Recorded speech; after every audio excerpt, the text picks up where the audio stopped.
Hi, welcome to Supper with Stella. Today we're gonna start party planning for a Halloween party. So as with some of the other like menu plans for, events, parties, holidays that I've done in the past, I'm dividing the prep work up into 2 days of prep and then 1 day of entertaining, finishing up your last minute details so that you can get everything to your guests and that you can actually enjoy the party you have put together. I have found that with entertaining, it's definitely best to try and get prep done beforehand, get everything knocked out of the way possible, and just save those few last things for the last minute so that you actually enjoy your party. I have planned and thrown many parties or family holidays or whatever it is where I didn't necessarily enjoy the day of because I was stressed out or tired because I tried to do too much the day of. So I've definitely found that breaking it up into a few days is what makes it the easiest for me. So our menu for our Halloween party, the very first thing we're gonna have is a drink. So when everyone comes in, they can get their lychee eyeball punch. It's very spooky. So lychee eyeball punch, we're gonna have avocado deviled eggs so that the deviled egg filling is gonna be green from the avocado. So it looks a little different than traditional deviled eggs. We're gonna do a pumpkin sausage pasta bake, a goat cheese and beet salad that's got some mandarins in it as well. So very pretty colors, very simple to make. And then we'll finish off with a pumpkin swirl brownie. So it's boxed brownies, but they actually have like a nice cream cheese and pumpkin like swirled topping that goes into it.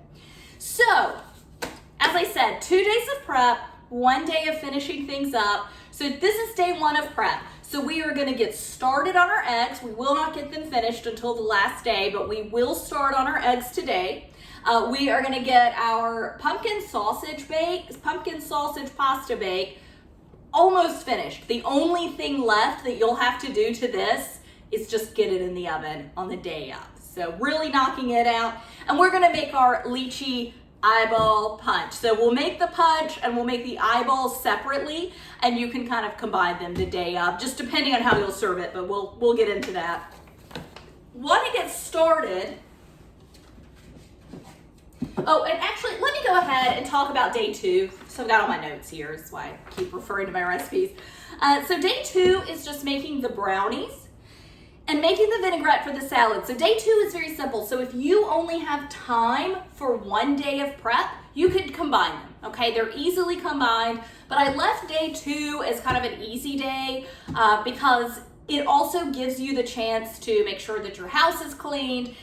Halloween is probably second to Christmas in decorations, right? Halloween's a really fun, festive holiday to decorate for, so it definitely gives you time to not only clean, but also get decorated for your party. But as I said, as far as meal prepping goes and getting this menu out to your guests, you could easily combine it into just 1 day and then the day of. So you could make it 2 total days instead of 3. So with all of the recipes that I'll be posting online, they are meant to serve a large amount, okay? I think the numbers on each recipe is to serve 16 to 18 people, okay? Because they are, as with most of my holiday and meal planning, I like to make recipes that will serve a lot of people so that it's very easy to entertain with those recipes. But they're really easily scalable recipes. They can be scaled up to serve more. They can be scaled down to serve less. I am not going to be serving 16 to 18 people, so I am making the recipes in the video that you're watching smaller, okay? So if you're serving 16 to 18, follow the recipes given. If you're serving less than that, you can halve them, you could third them, you could quarter them. They're easily scalable to serve however many people you are actually serving, okay? So just keep that in mind because some of the measurements I might do here might not reflect what's actually, I'm pointing to my recipe over here, might not actually reflect what I've written in the recipe. It's just because I'm serving a different amount than what I made the recipe for. As far as timing and the length of time that it takes to make each dish, Sure, if you're doing the full 16 to 18, you're gonna have, more vegetables to chop up. Like with the pasta bake, you'll have more sausage, you'll make more deviled eggs. It's not gonna really add that much time, okay? But it will add a little bit of extra time. So just something to keep in mind as well, okay? So with the deviled eggs, I am just gonna do 6 eggs. It'll give me 12 deviled eggs. Like I said, I'm not serving anywhere near the amount of people that my recipe is calling for. So I have scaled it down.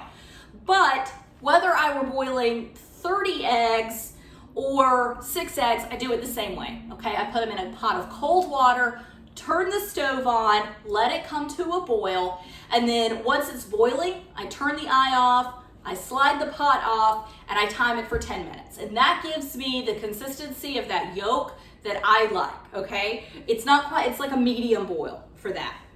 So I've already boiled the eggs, poured off the hot water. They're just sitting, it's warm now, but they were sitting in cold water, chilling a little bit. So now what I'm gonna do to these is kind of the part that I've never tried before, the part that I'm relying on the internet to be accurate with.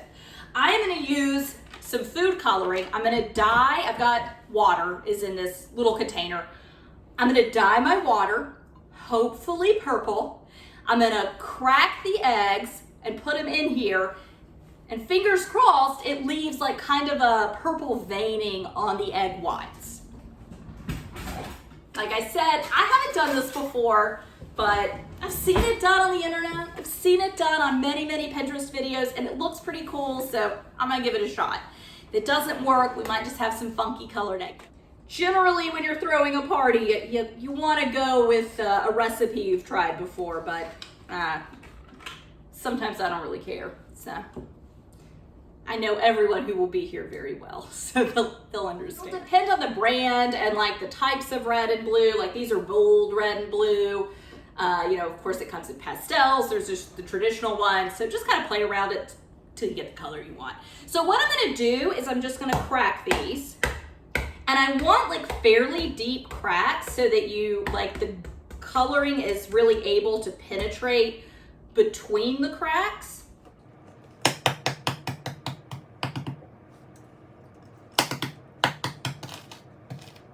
And it's okay if a little bit, like I'm getting smaller pieces of shell are coming off.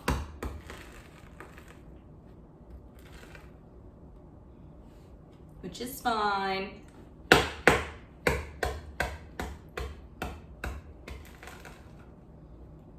If these look completely ridiculous, I will just redo them the day off.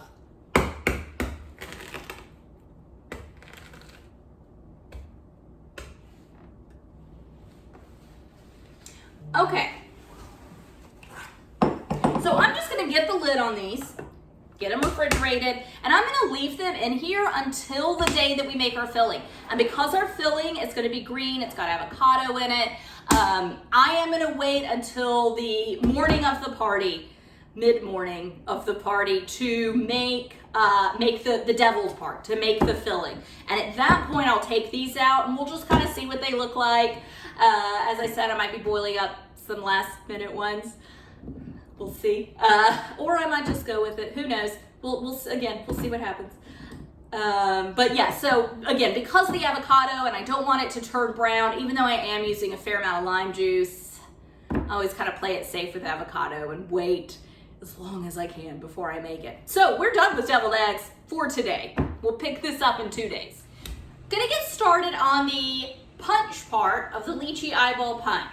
So the recipe that I made, it uses cranberry juice, 100% not cranberry juice cocktail, just cranberry juice. When I went to the store, well, it uses, hang on, let me go through it. It uses 100% cranberry juice, again, not cocktail, sugar, orange juice, pomegranate juice, spicy ginger ale, and vodka. Now you could use like a soda water or a club soda in place of the vodka if you didn't want to make it alcoholic. I would, and that's what I'm going to do in this case. I am just going to wait until if I were using vodka, I'd mix it in today. But if I were using, as I am, going to use something fizzy, essentially. And actually, same with the ginger ale. I'm gonna wait to add those in the day of, okay? So really, I am just mixing up cranberry juice, pomegranate juice, and orange juice. But it's gonna help those flavors kind of come together and meld a little bit. It's also gonna get the bulk of this, and we'll make the eyeballs too. It's gonna get the bulk of this out of the way. And then you wait to add your fizzy ingredients at the end, because obviously this ginger ale, any kind of soda water, club soda, whatever, seltzer water, forget the difference between all of those, they're gonna go flat by, in 2 days from now. But we will get started with this. So when I went to the grocery store, the only pomegranate juice I could find was a ½ gallon, which is crazy. That's a huge amount of pomegranate juice. I need, I'm splitting my recipe in half. I need 1 cup. Even at 2 cups, that's still a crazy amount. So I did not want to spend $15 on a ½ gallon of pomegranate juice. And then, of course, 100% cranberry juice is much more expensive than cocktail. But because I couldn't find the pomegranate juice, I decided to go with a cocktail. So because I was not able to, I didn't want to remortgage my house for pomegranate juice, so I am just using a cranberry juice cocktail, but it is a cranberry juice with pomegranate in it. So I was pretty happy to find that, but since I'm using a cocktail, my original recipe calls for sugar, so I will be leaving that out because this has already been sweetened, okay? So this is one where what I'm using and what my recipe says is very different. It's not gonna make a huge difference in the flavor though, okay? I'm still gonna have cranberry, I'm still gonna have some sweet, orange juice is orange juice, I'm gonna have spicy ginger ale, a little bit of pomegranate juice. So I'm gonna start with 4 cups of this.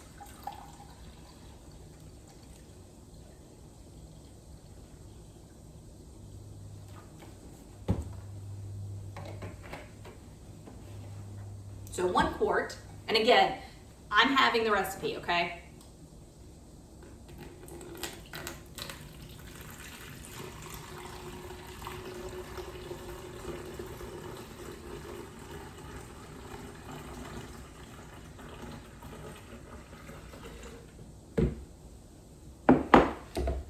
Right, I did not get pulpy orange juice. Still want to give it a good shake though. I'm going to do 2 cups of orange juice.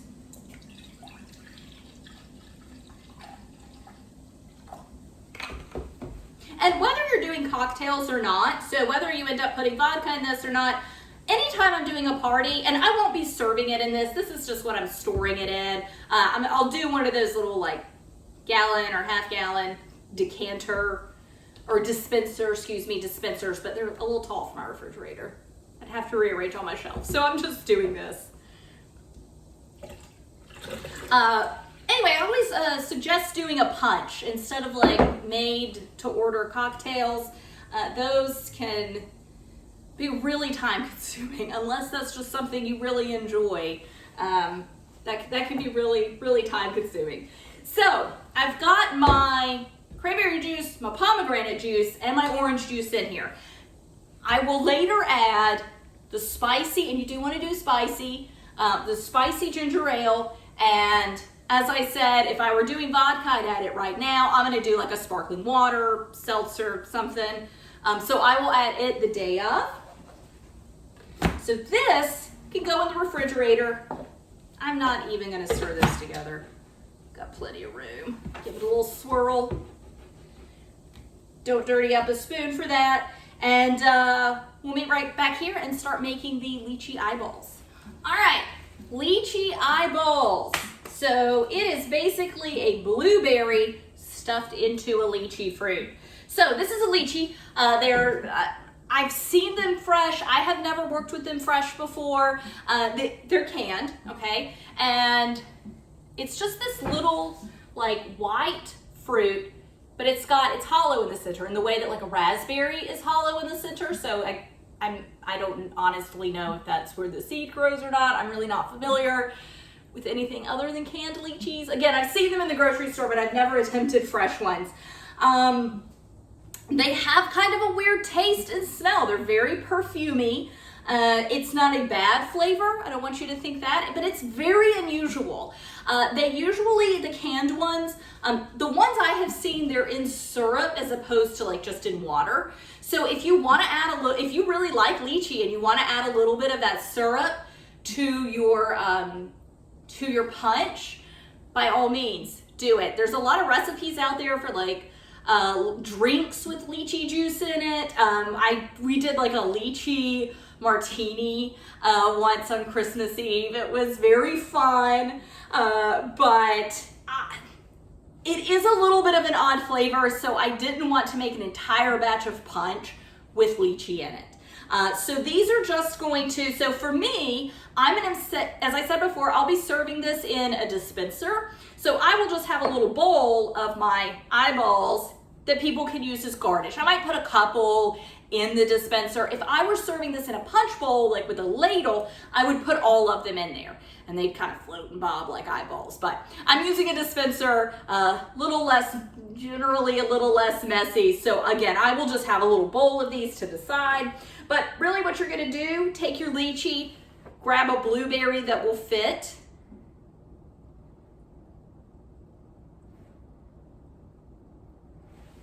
And you're just shoving it in, okay? Shoving it in, you're just stuffing it. So it is an eyeball. Very, very spooky. That lychee's torn a little bit. But yeah, so I am just going to, again, oh, that one burst, well, that'll be all right. It burst a little too big. That one got kind of far down in there. I'll see if I can do two maybe.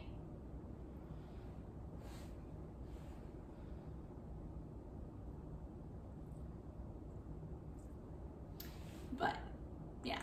So you can see how in a punch bowl, these would be kind of fun, just like floating around. But I really do like those beverage dispensers. I think they're just so much neater to work with. Although the drawback, I mean, not that a punch bowl does, but like the drawback is it's in its own lidded container, but it doesn't always fit my refrigerator. When it's colder holidays, which it's not that cold yet, but like at Christmas, I'll just store it in my garage where it is nice and cool out there. Not permanently, but like for the party.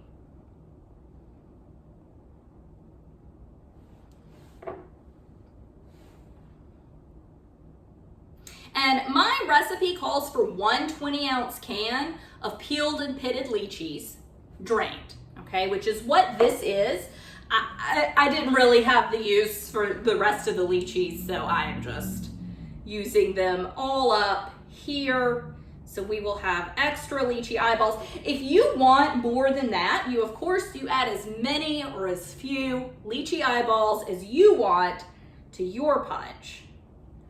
So if you don't think that this is enough, add more, please.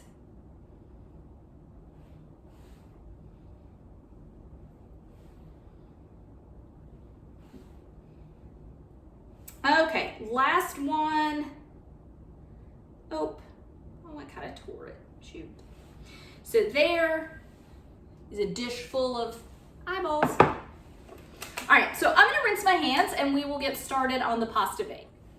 All right, so in getting started with my pasta, I have got my dried pasta in this bowl, and I am just gonna add a kettle of boiling water to it, poke it down if I need to, make sure it's all submerged, and now I am just going to set this aside. This is something that I like to do, just letting it heat up, letting the pasta absorb the boiling water as a way to kind of, it's a little more forgiving than boiling it on the stove. Since this is a pasta bake, basically a pasta casserole, or a casserole where, you know, the carbohydrate in it, you know, is pasta, it can be very easy to overcook. I'll do this sometimes with lasagna. I usually just use the oven ready sheets, but this is what I'll do with lasagna, like if I'm using the noodles that need to be boiled. It's just going ahead and just getting them soaking in hot water. That way, once I put everything together, it's gonna sit in the refrigerator. Remember, this is 2 days before the party, so it will sit in the refrigerator for a few days. It'll keep absorbing the liquids. So doing it this way and not bringing it quite too al dente, it's a little easier to do like this than it is over boiling water, okay? And then that kind of helps make sure that it's not, you know, just a gummy mess when you go to serve it. I don't always do it when I'm doing like a pasta bake, but I don't know. It's one way when you've got a lot going on in the kitchen to kind of help out with things. So we are gonna make basically a pumpkin sauce, and we're gonna put sausage in it, okay? And then pasta. So I am using bratwurst. This is a pre-cooked bratwurst that my grocery store carries. It's a sweet onion bratwurst. You use any kind of bratwurst that you want to use. It does not have to be pre-cooked bratwurst. I am going to go ahead, get a little olive oil in there. So even though this is pre-cooked, I still want to give it a nice sear.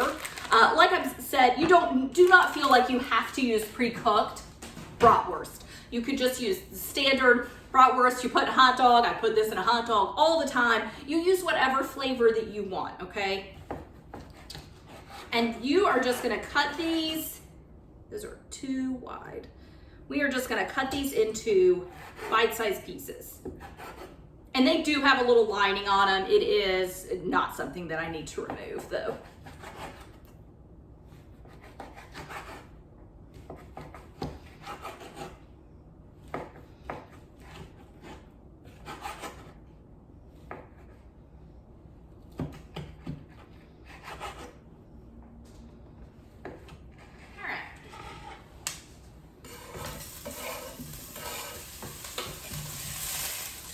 So the broths are sauteing. I am gonna get 1 onion diced up. Again, I'm having the recipe. I know the original calls for 2, but as I said, very easy to scale up. And the original, we're just gonna make one casserole dish, okay? The original recipe is calling for making 2 dishes, okay? So you would just double all of these ingredients. But then when you actually go to pour it out into the dishes, you would do 2 separate dishes. Yeah. So you make all of it together and then add it into then split it between 2 dishes. So you can see what I mean about like, it add a little more time. You're cooking a few more broths, cutting a few more. You're gonna cut 2 onions instead of 1, but not, I don't really consider any of those a huge amount of time that you're gonna be working over what I'm just doing here today. So just a rough chop.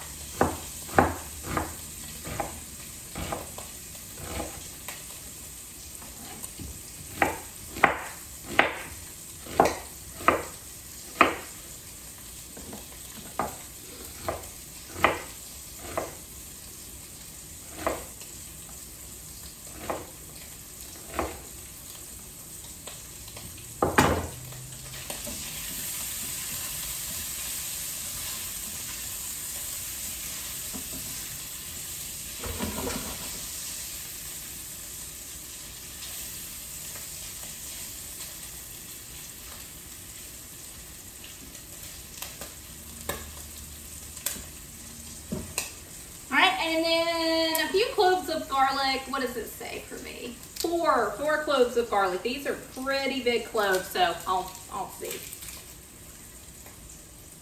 All right, so as I said, my brats, I bought pre-cooked brats. If yours are not pre-cooked, you do want to make sure to cook them through it. Even though they're going to continue to cook in the stove, you want them mostly cooked through.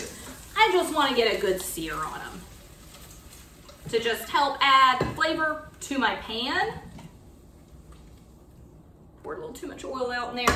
I'm wanting to add some flavor to my pan, but also bring out as much flavor in the brat itself as I can.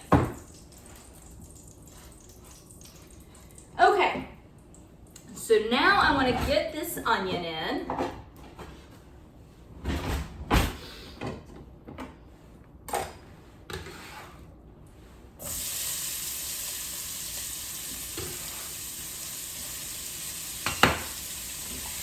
So my onion is starting to get really good and caramelized. It's actually picking up a lot of the kind of bits on the bottom left from the brats. So I'm gonna go ahead, and I added a little bit of salt to this. So with the brats, there's a good bit of seasoning already in those. So I wanna be careful with adding seasoning to this, especially like salt and pepper, just because they're picking up, like those onions are picking up so much seasoning from the brats themselves.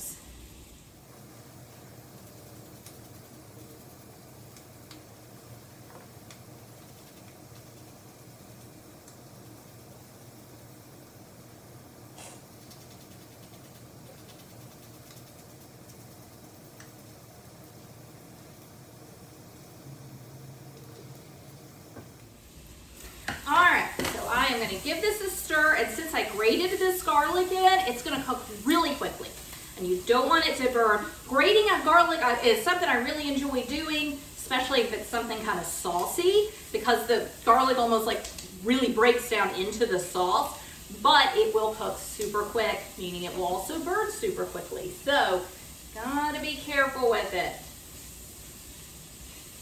All right, so I'm going to deglaze. And I just thawed out a few ice cubes and just go ahead and start scraping, get all of those, whoops, lost an onion, get all of those bits off the bottom.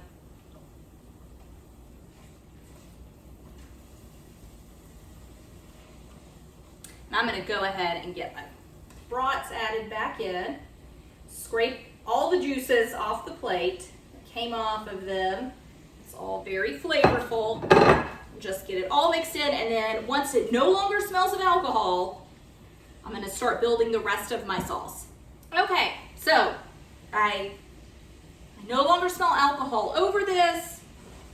It's time to really start building my sauce, so I'm gonna add chicken stock.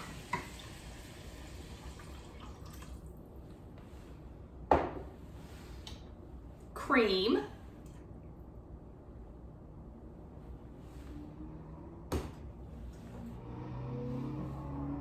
And a can of pumpkin.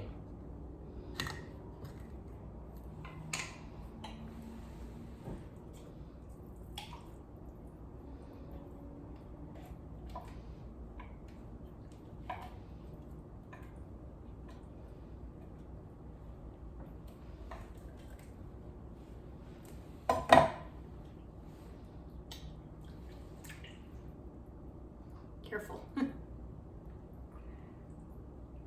So as the pumpkin warms up, it's gonna start breaking down a little. I just kind of smush it some with the back of my spoon just to kind of begin the process. All right, so basic ingredients, wanna get salt and pepper in here.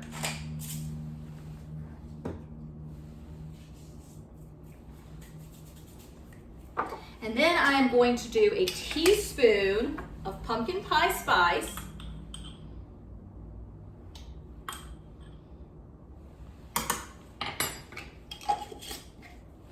Which is one of my favorite spice blends. Actually, I like apple pie spice a lot as well, which has a little more nutmeg forward. And then half a teaspoon of poultry seasoning, which is unfortunately a seasoning mix that almost every dressing, stuffing or dressing at Thanksgiving recipe calls for, but not much else calls for it throughout the year. So I always kind of am trying to find ways to use a little more poultry seasoning, because it is great at Thanksgiving. And for me, I mean, it was something my grandmother always put in her dressing. So it was, you know, it is Thanksgiving to me. Like, I can't not have that spice. It just doesn't taste right, or that spice blend. But it can be a little bit of a challenge to use it the rest of the year. I think we're good. Pretty mixed in. I do want to let this cook for a little while. I have got some fresh sage. I'm going to go ahead and get that in there. will check on my pasta, put a little Parmesan in at some point, but really just want to give this some time to come together. Okay, so my sauce is come to a little bit of a simmer. It's thickening up pretty well. With all the pumpkin, it is a fairly thick sauce already, and it's going to bake, which will continue to thicken it. Next thing I want to do is just grate a little Parmesan into it.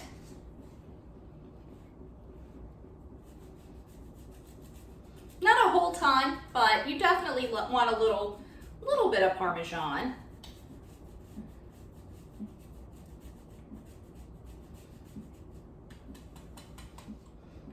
Get that stirred in, just turning my heat off. Getting this all stirred in. So I went ahead and just drained my pasta. One thing I did forget to do, when you put the pasta, the dry pasta in a bowl, go ahead and salt it, okay? Just throw some salt over it, then pour your water in. Or, you also could pour your water in, throw in some salt and give it a stir at that point. But the pasta is just shy of al dente, okay? So if I were serving this right away, this would be undercooked pasta. I would have needed to let it go for a little longer.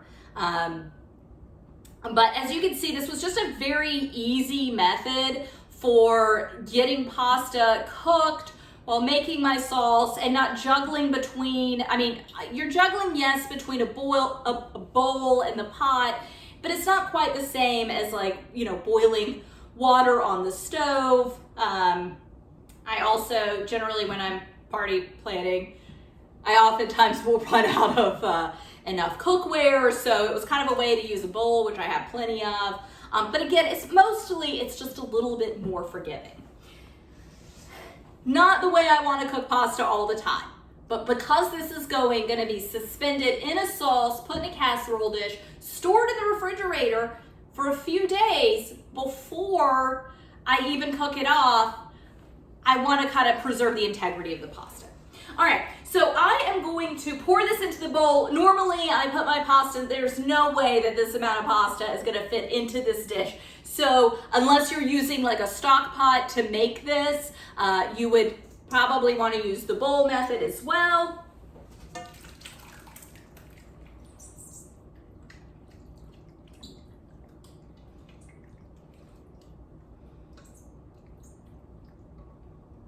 Give everything a good stir. Bring it all together, and this is a metal bowl. Be careful, especially with the metal, because it's gonna get quite warm.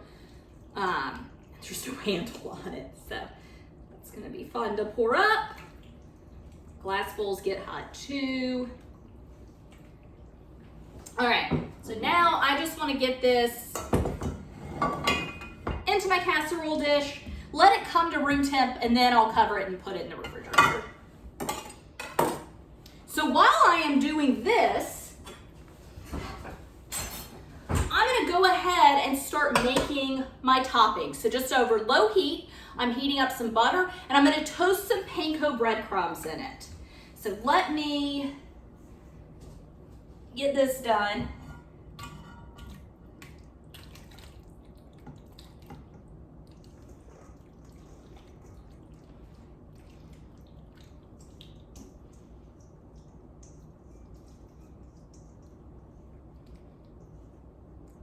I'm really just wanting to kind of even it out. I've got a little more sauce on this side.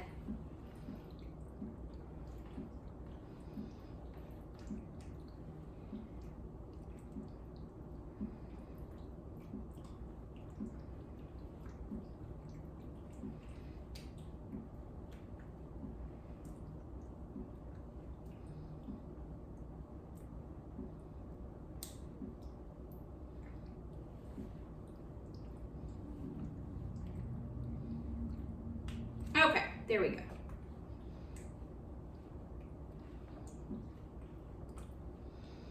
All right, get things even.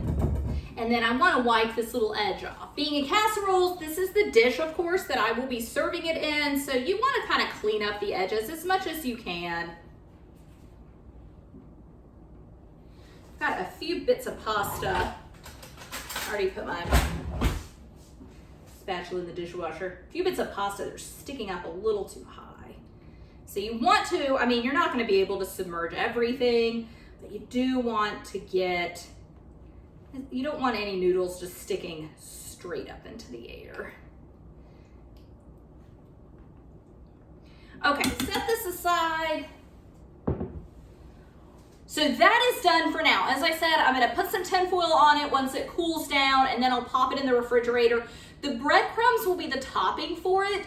I am not gonna complete the breadcrumbs. I'm gonna complete the breadcrumbs today, but I'm not going to put them on top yet. If I put them on top now and refrigerate it, they're gonna start getting soggy, and yeah, maybe they'll re-crisp once I bake it off, but they're like, a lot of them are gonna sink down into it, and it won't be as pretty of a topping if I were to do it now. And I am using panko. So a lot of times,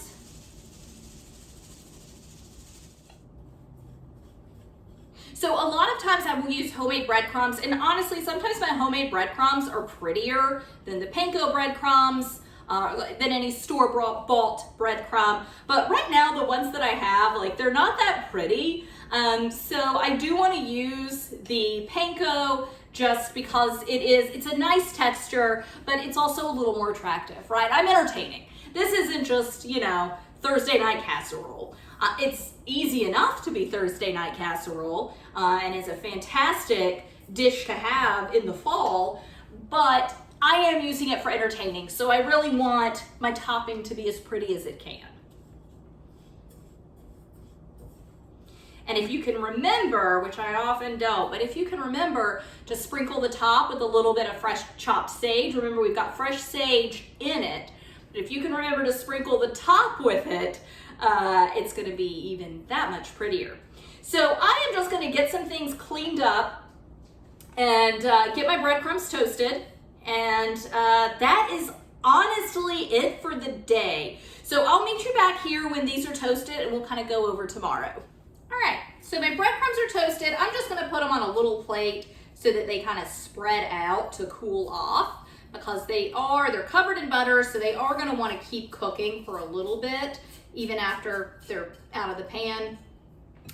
So once they cool down, I'm just gonna store them in a little airtight container. Yeah, just spread them out so they can cool. And then before I pop my casserole or my pumpkin sausage pasta bake in the oven in 2 days from now, I will sprinkle these over the top, okay? And you actually could go ahead and bake it for a little while and then sprinkle them over the top, just for the last few minutes of it. But that is it for today, okay? So I'm looking at my counter, and I have been filming for just over an hour. A lot of that was explaining the setup of how this is all gonna go and just like talking about the recipes. So I would say easily less than an hour's work today. Tomorrow is gonna be simple as well. Tomorrow is gonna be brownies and vinaigrette. And then the last day is gonna be the easiest, just kind of bringing it all together. But as always, remember, gotta get your house clean. Halloween, very fun for decorating, so you wanna make sure that you're decorating.